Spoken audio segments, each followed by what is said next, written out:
ರಾಜ್ಯದಲ್ಲಿ ಮುಂಗಾರು ಮಳೆ ಕೊರತೆಯಿಂದ ಇಡೀ ರಾಜ್ಯದ ರೈತರು ಕೇಂದ್ರ ಸರ್ಕಾರ ನೆರವಿಗೆ ಬರ್ತಾ ಇಲ್ಲ ಅಂತೇಳಿ ಇವತ್ತೆಲ್ಲಾ ಕಡೆ ಮಾತಾಡಕತ್ತಾರ. ಕೇಂದ್ರ ಅಧ್ಯಯನ ತಂಡ ಇಲ್ಲಿವರೆಗೂ ಬಂದಿಲ್ಲ, ಕುಡಿಲಿಕ್ಕೆ ನೀರಿಲ್ಲ, ಆಮೇಲೆ ಬೆಳೆ ಪರಿಹಾರ ಕೊಟ್ಟಿಲ್ಲ. ಅದರ ಜೊತೆಯಲ್ಲಿ ಬೆಳೆ ಪ್ರಧಾನಮಂತ್ರಿ ಫಸಲ್ ಬಿಮಾ ಯೋಜನೆ ಬಂದಿಲ್ಲ.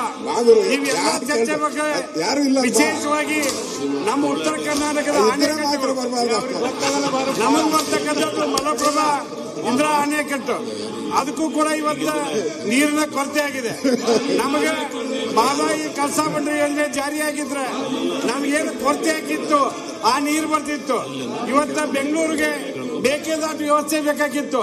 ಇಂಥ ಎಲ್ಲ ಯೋಜನೆಗಳಿಂದ ಮಳೆ ಕೊರತೆ ಆದ್ರೂ ಕೂಡ ಆ ಸಮಸ್ಯೆಯನ್ನು ಎದುರಿಸಲಿಕ್ಕೆ ಇವತ್ತೇನು ತಮಿಳುನಾಡವರು ಒತ್ತಾಯ ಮಾಡ್ತಾರೆ, ಅಥವಾ ಮಹಾರಾಷ್ಟ್ರದವರು ಆಂಧ್ರದವರು ಒತ್ತಾಯ ಮಾಡ್ತಾರೆ. ಈ ಎಲ್ಲ ನೀರಾವರಿ ಸಮಸ್ಯೆ ಇದಾವೆ. ಕೃಷ್ಣ ಹಾಗೂ ಕಾವೇರಿ ಎರಡು ಕಣ್ಣುಗಳಿದ್ದಂತೆ. ಅದಕ್ಕೆ ನಾವು ಎಲ್ಲರೂ ಕೂಡಿ ಬರಗಾಲ ಬಗ್ಗೆ ಚರ್ಚೆ ಮಾಡಬೇಕು. ಇಡೀ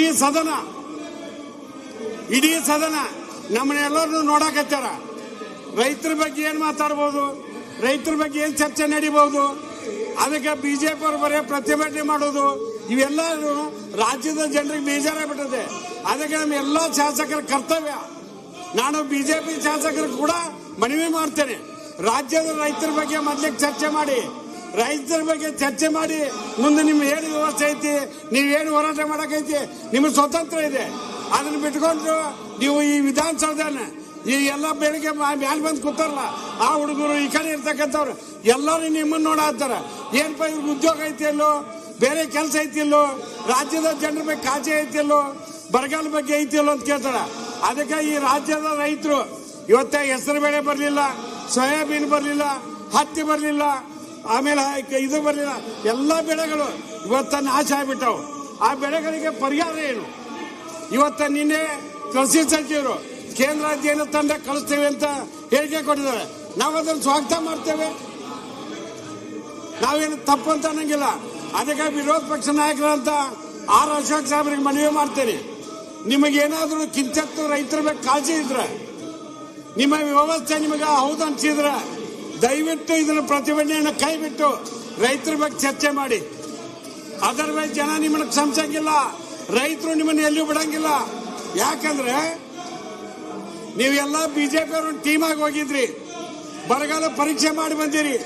ಆ ಪರೀಕ್ಷೆ ಮಾಡಿದಂತ ಸಂದರ್ಭದಲ್ಲಿ ನಿಮ್ ಫೋಟೋಗಳು ಎಲ್ಲ ನೋಡೇನೋ, ಜನರಿಗೆ ಏನು ಉತ್ತರ ಹೇಳ್ತೀರಿ? ಹೋಗಿ ಬರಗಾಲ ದುಡ್ಡು ಕೊಡ್ತೇವೆ ಅಂತ ಹೇಳ್ತಿರೋ, ನಾಗೇಂದ್ರ ವಿರುದ್ಧ ಹೋರಾಟ ಮಾಡಿ ಬಂದೇವೆ ಅಂತಿರೋ? ಒಂದು ಶಾಸನ ಸಭೆಗೆ ಬಂದಾಗ ನಾವೆಲ್ಲ ದೇವಸ್ಥಾನ ಅಂತ ಬರ್ತೇವೆ, ಶಾಸನ ಸಭೆಯಲ್ಲಿ ಒಂದು ದೇವಸ್ಥಾನ ಅಂತ ಬರ್ತೇವೆ. ಈ ಸಭೆಯಲ್ಲಿ ಬಂದಾಗ ನಮ್ಮ MLA ಏನ್ ಮಾತಾಡ್ತಾರ, ಈ ರಾಜ್ಯದ ಸಮಸ್ಯೆ ಏನಕತ್ತೆ ಅಂತ ಚರ್ಚೆ ಮಾಡ್ತಕ್ಕಂಥ ನೋಡ್ತಕ್ಕಂಥ ಕೊಡ್ತೀವಿ. ಅದನ್ನ ಬಿಟ್ಕೊಂಡು ಬರೇ 3 ದಿವಸ ಪ್ರತಿಭಟನೆಯಲ್ಲಿ ಕಾಲಹರಣ ಮಾಡಿದ್ರೆ ಜನ ನಮ್ಮನ್ನು ಮೆಚ್ಚಕ್ಕೆ ಸಾಧ್ಯ ಇಲ್ಲ. ಅದಕ್ಕೆ ನಾನು ವಿಶೇಷವಾಗಿ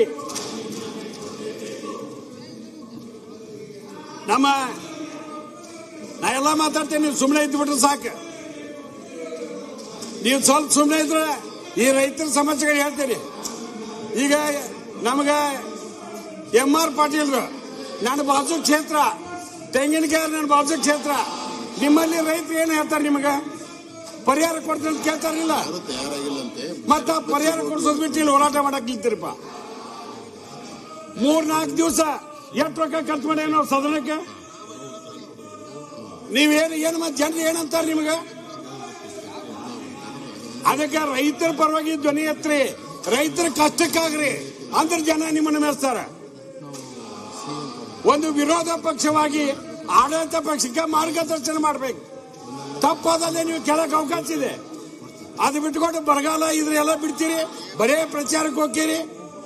ಕೇಂದ್ರದ ಅದು ಬರ್ತಕ್ಕಂಥ ದುಡ್ಡು ಬರ್ತಾ ಇಲ್ಲ. ಕೇಂದ್ರ ಸರ್ಕಾರದಿಂದ 17,000 ಕೋಟಿ ಬರಬೇಕು. ಅದ್ರ ಬಗ್ಗೆ ಹೋರಾಟ ಮಾಡೋದು ನೋಡ್ರಿ, ಮಹದಾಯಿ ಬಗ್ಗೆ ಹೋರಾಟ ಮಾಡೋದು ನೋಡ್ರಿ, ಮೇಕೆದಾಟು ಬಗ್ಗೆ ಹೋರಾಟ ಮಾಡೋದು. ಡೆಲ್ಲಿಗೆ ಹೋಗೋದು ಬೇಕಾರೆ ಇವೆಲ್ಲ ಬಂದವು, ಇವು 3 ಬಂದಿಲ್ಲ. ಅಲ್ಲ ನಿಮ್ ಧ್ವನಿ ಹೋದ್ವಿನ ಬ್ಯಾಟ್ರಿ ಡೌನ್ ಆತ್ ನಿಮ್ದೆಲ್ಲ. ಅಲ್ಲ ನಿಮ್ ಬ್ಯಾಟ್ರಿ ಎಲ್ಲ ಡೌನ್ ಆತಿನ ಹೊತ್ತು ಮುಗಿತ. ಆದ್ರೆ ಒಂದ್ ಹೇಳ್ಬಿಡ್ತೇನೆ, ನೀವೇನಂದ್ರು ತಲೆ ಕೆಲ್ಸ್ಕೊಳ್ಳಲ್ಲ. ನಾನು ರೈತರ ಪರವಾಗಿ ಹೋರಾಟ ಮಾಡ್ಕೊಂಡ್ ಬಂದವ 30 ವರ್ಷ ಈ ರಾಜಕಾರಣ ನೋಡ್ಕೊಂಡ್ ಬಂದಿರಿ. ರೈತರ ಪರವಾಗಿ ಯಾರು ಧ್ವನಿ ಎತ್ತೋದಿಲ್ಲ, ರೈತರ ಪರವಾಗಿ ಯಾರು ಸಹಾಯಕ್ಕೆ ಬರೋದಿಲ್ಲ, ನಿಮ್ ಜೀವನದಾಗ ಎಂದೂ ನಿಮ್ಗೆ ಒಳ್ಳೇದಾಗೋದಿಲ್ಲ. ಅದಕ್ಕೆ ಬರಗಾಲ ಬಗ್ಗೆ ನಾಳಿಂದ ಅಟ್ಲೀಸ್ಟ್ ನೀವು ಬರಗಾಲ ಬಗ್ಗೆ ಚರ್ಚೆ ಮಾಡಿ. ಕೇಂದ್ರ ಸರ್ಕಾರಕ್ಕೆ ಏನು ಅನುದಾನ ತರಬೇಕು ತರೋಣ.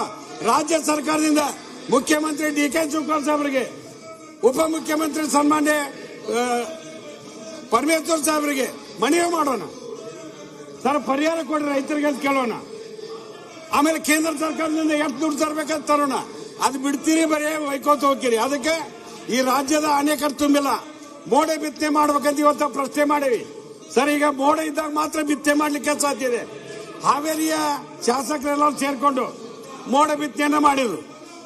ಅವತ್ತ ಮರುದಿವಸ ಮಳೆ ಆಯ್ತು. ಇಡೀ ರಾಜ್ಯದಲ್ಲಿ ಕೇಂದ್ರ ಸರ್ಕಾರದ ನೆರವು ಬರಬೇಕಿತ್ತು, ಬರದೇ ಇದ್ರು ಕೂಡ ರಾಜ್ಯ ಸರ್ಕಾರ ಮುಖ್ಯಮಂತ್ರಿ ಜಲಸಂಪನ್ಮೂಲ ಸಚಿವರಾದಂತ ಚಲುವರಾಯ ಸ್ವಾಮಿ ಅವರು ಮೋಡ ಬಿತ್ತನೆ ಕಾರ್ಯಕ್ರಮವನ್ನು ಜಾರಿ ಮಾಡತಕ್ಕಂತ ಪ್ರಯತ್ನವನ್ನು ಮಾಡಕತ್ತಾರೆ. ಅದಕ್ಕೆ ನಾ ಇಷ್ಟೇ ವಿನಂತಿ ಮಾಡ್ತೇನೆ ಸರ್, ಈ ರಾಜ್ಯದ ರೈತರು ಬಹಳ ತೊಂದರೆ ಒಳಗದಾರ. ಬರಗಾಲ ತಮಗೆ ಇವತ್ತೆಲ್ಲ ಟ್ರ್ಯಾಕ್ಟರ್ಗಳನ್ನು ಸೀಲ್ ಮಾಡಕತ್ತಾರ. ರೈತರ ದುಡ್ಡು ವಸೂಲಿ ಮಾಡ್ಲಿಕ್ಕೆ, ಸಾಲ ವಸೂಲಿ ಮಾಡ್ಲಿಕ್ಕೆ ಪ್ರಯತ್ನ ಮಾಡಕತ್ತಾರ. ಇವತ್ತು ರೈತ ತುಂಬುವಂತ ಪರಿಸ್ಥಿತಿಗಿಲ್ಲ. ಅದಕ್ಕೆ ಸಾಕಷ್ಟು ರೈತ ಆತ್ಮಹತ್ಯೆಗಳಾಗ್ಯಾವು. ಇಂಥ ಎಲ್ಲ ಸಮಸ್ಯೆಗಳಿಗೆ ನಾವು ಬೆಳಕು ಚೆಲ್ಲಲೇಬೇಕಾಗಿದೆ. ಅದಕ್ಕೆ ನಾನು ಕೇಂದ್ರ ಮತ್ತು ರಾಜ್ಯ ಸರ್ಕಾರ, ನಾನು ಯಾರನ್ನು ಟೀಕೆ ಮಾಡಕ್ಕೂ ತಯಾರಿಲ್ಲ.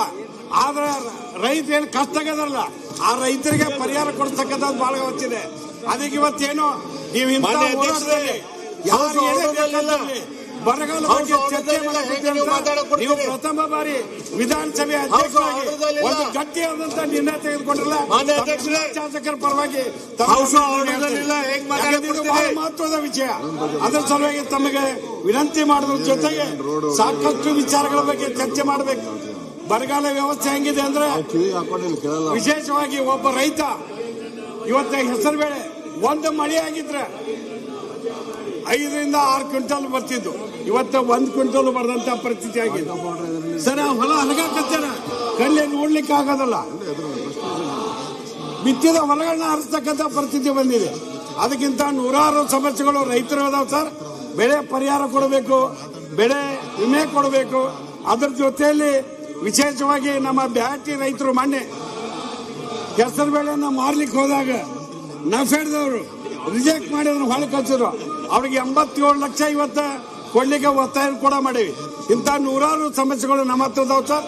ದಯವಿಟ್ಟು ನಾನು ವಿಶೇಷವಾಗಿ ವಿರೋಧ ಪಕ್ಷ ನಾಯಕರಾದಂಥ ಆರ್ ಅಶೋಕ್ ಅವರು, ಉಪನಾಯಕರಾದಂಥ ನಮ್ಮ ಅರವಿಂದ್ ಬೆಲ್ಲದವರು, ಬಿಜೆಪಿ ಅಧ್ಯಕ್ಷರಾದಂಥ ವಿಜೇಂದ್ರ ಅವ್ರಿಗೆ ಮನವಿ ಮಾಡ್ತೇನೆ. ಸರ್ ಹೋರಾಟ ಕೈ ಬಿಡಿ, ಇದರಿಂದ ಏನ್ ನಿಮ್ ಸಾಧನೆ ಆಗಲ್ಲ. ಮೊದಲನೇದಾಗಿ ಈ ರಾಜ್ಯದ ರೈತರ ಪರವಾಗಿ ಧ್ವನಿ ಎತ್ತಿ, ಅಂದ್ರೆ ಮಾತ್ರ ಒಳ್ಳೇದಾಗ್ಲಿಕ್ಕೆ ಸಾಧ್ಯ ಇದೆ. ಅಲ್ಲ ನೀವು ನಮ್ಮ ಪರ ಇರ್ತೀರಿ ಗೊತ್ತೈತಿ, ನೀವೇನಾದ್ರ ಬಗ್ಗೆ ಚಿಂತೆ ಮಾಡಬೇಡ್ರಿ. ಯಾಕಂದ್ರೆ ರೈತರಂದ್ರೆ ನೀವು ಸರಳ ತಿಳ್ಕೊಬೇಡ್ರಿ. ನೀವು ಕೂಡ ಮೊನ್ನೆ ಬೆಳೆ ಪರಿಹಾರ ವೀಕ್ಷಣೆಗೆ ಹೋದಾಗ ಇವರು ಫಸ್ಟ್ ಟೈಮ್ ಕೇಸರಿ ಧ್ವಜ ಬಿಟ್ಟು ಹಸಿರು ಟೈಮಲ್ಲಿ ಹಾಕೊಂಡು ಏನ್ ನಿಮ್ ಸಾಧ್ಯ? ನಾ ಎಲ್ಲಾ ಕಡೆ ನೋಡ್ತೇನೆ, ನನಗೆ ನೀವು ಕಲ್ಸಬೇಡ್ರಿ. I am fully trained.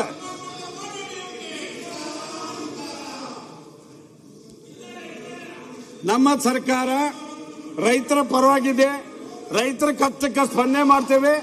ಮುಖ್ಯಮಂತ್ರಿಗಳು ಒಂದು ವಿಶೇಷವಾದ ನಿರ್ಣಯವನ್ನು ತೆಗೆದುಕೊಳ್ತೇನೆ ಅನ್ನುವಂಥ ಮಾತನ್ನ ಈಗಾಗಲೇ ಹೇಳ್ಯಾರ. ಅಭಿವೃದ್ಧಿ ಮಾಡ್ತಕ್ಕಂಥ ವ್ಯವಸ್ಥೆಯಲ್ಲಿ ಕಳೆದ 3 ವರ್ಷದಲ್ಲಿ ನಮ್ಮ ಶಾಸಕರಿಗೆ ನೀವು ಪ್ರಶ್ನೆ ಮಾಡ್ತೀರಿ, ಏನ್ ತಂದ್ರೆ ಏನ್ ಮಾಡ್ಯಾರಿ? ನನ್ನ ವಿಧಾನಸಭಾ ಕ್ಷೇತ್ರಕ್ಕೆ 800 ಕೋಟಿ ತಂದೇನಿ. ಅದಕ್ಕಿಂತ ಹೆಚ್ಚು ಕೆಲಸ ಮಾಡ್ತಕ್ಕಂಥ ಪ್ರಯತ್ನ ಮಾಡ್ತೇವೆ. ಬರಗಾಲದ ಬಗ್ಗೆ ಯಾರು ಲೈಟ್ ತಗೋಬೇಡ್ರಿ. ಎಲ್ಲ ಮೊದಲನೇದಾಗಿ ಕಾಂಗ್ರೆಸ್ ಪಕ್ಷದ ಶಾಸಕರಾದಂಥ UB ಬಣಕಾರ್ ಅವರು ಪ್ರಾರಂಭ ಮಾಡಿದ್ರು. UB ಬಣಕಾರ್ ಅವರಿಗೆ ನಾವು ಮನವಿ ಮಾಡ್ತೇನೆ, ನಮ್ಮ ಕಾಂಗ್ರೆಸ್ ಪಕ್ಷ ಅವರು ಎಲ್ಲರೂ ಬರಗಾಲ ಬಗ್ಗೆ ಚರ್ಚೆ ಮಾಡಿದ ಬಳಿಕ ಮೊದಲೇನ ನೀವು ವಿರೋಧ ಪಕ್ಷದವ್ರು ನೀವು ಮಾತಾಡಬೇಕಿತ್ತು, ಆದ್ರೆ ನೀವು ಮಾತಾಡಕ್ ಆಗ್ಲಿಲ್ಲ.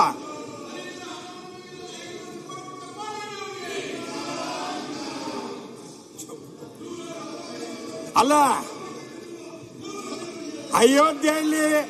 ಅಯೋಧ್ಯೆಯಲ್ಲಿ ರಾಮನ ಹುಂಡಿ ದುಡ್ಡನ್ನ ಬಿಡದಂತವ್ರು ನಿಮ್ಮಿಂದ ನಾ ಏನು ಕಲಿಬೇಕಾಗಿಲ್ಲ. ಆ ರಾಮನ ದುಡ್ಡು ಎಲ್ಲಿ ಹೋಯ್ತು?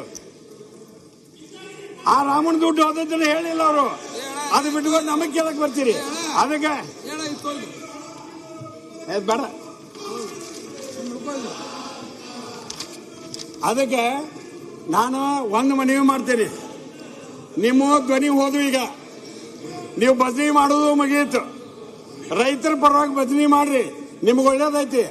ಆಮೇಲೆ ಶ್ರಾವಣ ಚಲುವಾಗಿದೆ. ಶ್ರಾವಣ ಪ್ರತಿ ಸೋಮವಾರ ಭಜನೆ ಮಾಡ್ತೇವೆ ನಾವು ನಂಚನ್ಯಾಗ. ನೀವು ಭಜನೆ ಮಾಡೋದನ್ನ ಸೋಮವಾರ ದಿವಸ ರೈತರ ಪರವಾಗಿ ಭಜನೆ ಮಾಡಿ ಕೇಂದ್ರ ಸರ್ಕಾರಕ್ಕೆ ಹೋಗಿ ನರೇಂದ್ರ ಮೋದಿ ಅವ್ರಿಗೆ ಹೇಳಿ ತಾವು ದುಡ್ಡು ತರೋ ಪ್ರಯತ್ನ ಮಾಡ್ರಿ. ಅಂದ್ರೆ ಮಾತ್ರ ಸಾಧ್ಯ ಇದೆ.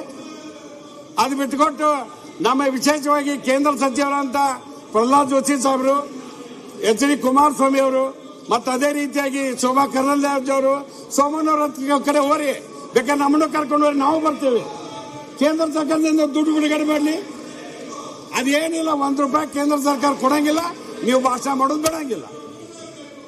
ಅದಕ್ಕೆ ಈ ಸುಳ್ಳು ಪ್ರಚಾರಕ್ಕೆ ಕರ್ನಾಟಕ ರಾಜ್ಯದ ಜನ ಎಂದೂ ಒಪ್ಪಂಗಿಲ್ಲ. ಅದಕ್ಕೆ ವಿಶೇಷವಾಗಿ ಇಡೀ ಸದನ ಸರ್, ನಿನ್ನೆ ಬೆಳಗಾವಿದವರು ಒಂದು ತೀರ್ಮಾನ ಮಾಡಿದ್ರು. ಬೆಳಗಾವಿ ವಿಧಾನಸಭೆಯಲ್ಲಿ ಏನಂದ್ರೆ ಮಹಾರಾಷ್ಟ್ರ ಬೆಳಗಾವಿಯನ್ನ ಮಹಾರಾಷ್ಟ್ರಕ್ಕೆ ಸೇರಿದ್ದು ಅಂತ ಹೇಳಿದ್ರು. ಸರ್, ಕರ್ನಾಟಕ ಬಿಟ್ಟು ಮಹಾರಾಷ್ಟ್ರ ಹೋಗಕ್ಕೆ ಸಾಧ್ಯ ಇಲ್ಲ. ಮಹಾರಾಷ್ಟ್ರ ನಮಗೂ ಅನ್ನೋದನ್ನ ಈ ವಿಧಾನಸಭೆಯಲ್ಲಿ ಹಿಂದೂ 3-4 ಬಾರಿ ನಿರ್ಣಯ ಮಾಡಿವಿ. ಮತ್ತೊಮ್ಮೆ ನಾವು ನಿರ್ಣಯವನ್ನ ಮಾಡಬೇಕಾಗತ್ತೆ. ಯಾಕಂದ್ರೆ ನಮ್ಮ ಗೋವಾದವರಿಗೆ ಮಹದಾಯಿ ಬೇಕು ಅಂತ ಕೇಳಿದಾಗ ಇತ್ತ ಗೋವಾದವ್ರ ವಿರುದ್ಧ ಮಾಡ್ತಾರೆ, ಅತ್ತ ಮಹಾರಾಷ್ಟ್ರದ ವಿರುದ್ಧ. ಎರಡು ಕಡೆ ಬಿಜೆಪಿ ಐತಿ. ಮತ್ತೆ ಯಾಕೆ ಹೋಗಿ ಹೇಳ್ಬಾರ್ದು ಇವರು? ಮೋದಿ ಸಾಹೇಬ್ರಿಗೆ ಯಾಕೆ ಕೇಳಲ್ಲ?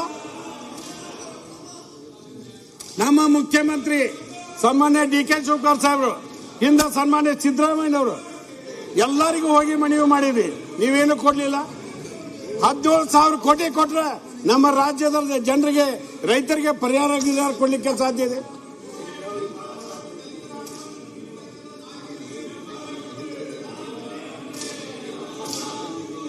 ರಾಮನದ್ದು ನೋಡಿದ ಬಿಜೆಪಿ ಕಡೆ ನಾನು ಕೇಳಕ್ ಹೋದಿಲ್ಲ. ಅದಕ್ಕೆ ನಿಮ್ಗೆ ಉತ್ತರ ಕೊಡಂಗಿಲ್ಲ. ಅದಕ್ಕೆ ಅಧ್ಯಕ್ಷರೇ, ನಾ ಅಧ್ಯಕ್ಷರ ಹತ್ರ ಮನವಿ ಮಾಡ್ತೇನೆ. ಇಡೀ ರಾಜ್ಯದ ರೈತರ ಪರವಾಗಿ, ಆಡಳಿತ ಪಕ್ಷ ಮತ್ತು ವಿರೋಧ ಪಕ್ಷದ ಶಾಸಕರ ಪರವಾಗಿ ಒಂದು ನಿರ್ಣಯವನ್ನ ಕೇಂದ್ರ ಸರ್ಕಾರಕ್ಕೆ ಒಂದು ನಿಯೋಗ ತೆಗೆದುಕೊಂಡು ಹೋಗಿ ದುಡ್ಡು ಬಿಡುಗಡೆಗೆ ರೈತರ ನೆರವಿಗೆ ಬರಬೇಕು.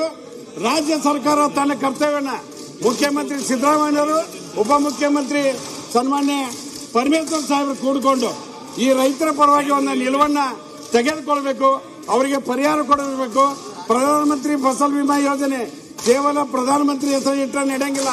ಅದು ರೈತರಿಗೆ ಪರಿಹಾರ ಸಿಗುವಂಗ ಆಗುವಂತ ವ್ಯವಸ್ಥೆನ ಈ ವಿಧಾನಸಭೆಯಲ್ಲಿ ನಿರ್ಣಯ ಮಾಡಬೇಕಂತ ತಿಳ್ಕೊಂಡು ತಮಗೆ ಕೇಳಿ ಮಾತಾಡ್ಲಿಕ್ಕೆ ಅವಕಾಶ ಮಾಡಿಕೊಡೋದಕ್ಕೆ ತಮಗೊಂದು ಸಲ ಮಾತಾಡ್ಬಿಡ್ತೇನೆ.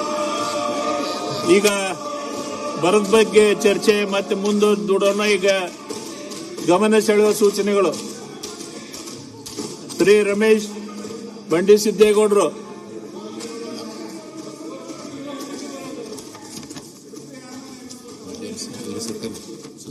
ಶ್ರೀ ಎಂ ಸತೀಶ್ ರೆಡ್ಡಿ ಅವರು, ಶ್ರೀ ವಿಶ್ವಾಸ್ ವಸಂತ